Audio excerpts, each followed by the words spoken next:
Bwana Yesu asifiwe. Tumsifu Yesu Kristo. Wakristo wote ulimwenguni kote, tunapoelekea kusherehekea siku tukufu ya kuzaliwa kwa Bwana wetu Yesu Kristo, mioyo yetu ijazwe amani, tumaini na faraja ya kweli.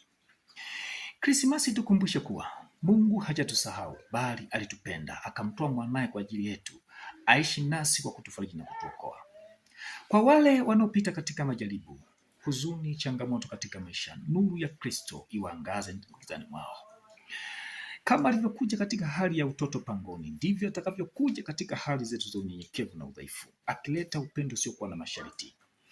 Krismasi tukumbushe kuwa upendo hushinda hofu, amani hushinda vurugu, tumaini huzaliwa upya hata katika nyakati ngumu. Tusherekee sikukuu ya Krismasi si kwa shangwe za nje tu, bali kwa upendo wa Kristo, kwa kusamehe, kusaidizana, kushirikiana na kuleta nuru kwa watu wengine.